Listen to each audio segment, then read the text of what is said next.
किसी गांव में एक बढ़िया रहती थी जिसका एक ही बेटा था जिसका नाम चली था। वो बहुत कामचोर, बेवकूफ, सस्त और काहल था। इसे बस एक ही काम आता था, शेखी बिगाड़ने का। जहां चंद लोगों को उठे बैठे देखता, उनके करीब जाकर खुद भी बैठ जाता और उन्हें गुफ्तगू का मौका दिए बगैर अपने झूठे सच्चे कारनामे बयान करने लगता।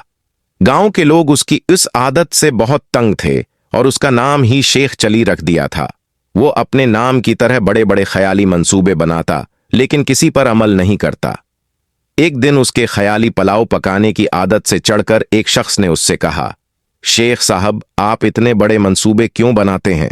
आपने एक हफ्ते बाद इस दुनिया से कूच कर जाना है, अपनी मौत का ख्याल करें। ये सुनना था कि बेवकूफ शेख चली को एक हफ्ते बाद अपनी मौत का यकीन हो गया और उसने उसकी तैयारी शुरू कर दी। पहले उसने कब्र खुदवाई और उसमें जाकर लेट गया। 6 दिन गुजर गए, कुछ ना हुआ। 7वें रोज शेख चली ने सोचा कि ये इस शख्स के बताए हुए एक हफ्ते का आखिरी दिन है, शायद अब मौत का फरिश्ता आने वाला है।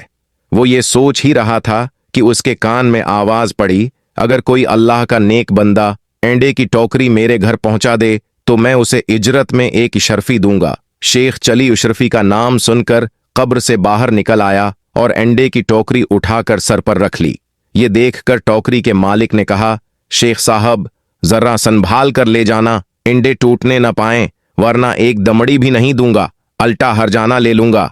शेख चली बड़े गुरूर से बोला, मियां साहब, मैं शेख चली हूं, कोई छोटा मोटा शख्स नहीं हूं, पूरा गांव मुझे जानता है।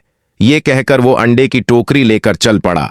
ख्याली पुलाव पकाने की तो आदत थी ही, सिर पर इंडों की टोकरी रखकर रास्ता चलते हुए उसकी जहनी रो बहक गई और लगा ख्याली पुलाव पकाने। इंडे पहुंचाने की मजदूरी, मुझे एक इशरफी मिलेगी, बड़ी रकम है, उससे मैं मुर्गी खरीदूंगा, वो अंडे देगी, इंडे बीच कर बिकरी लूंगा, जो बच्चे देगी, बिकरी के बच्चे बीच कर गाय लूंगा, गाय दूध देगी, मेरे बच्चे दूध मांगेंगे तो मैं उनसे कहूंगा, ये लो दूध।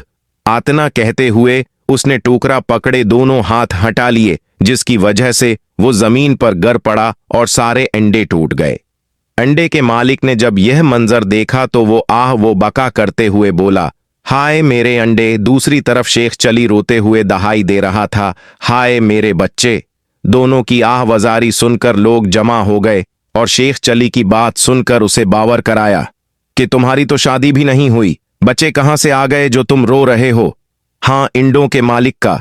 तुमने जो नुकसान किया है उसका हर्जाना तुम्हें देना पड़ेगा। बात शेख चली की मां तक पहुंची। उसने वहां आकर हर्जाने की रकम अदा करके शेख चली की गुलो खलासी कराई।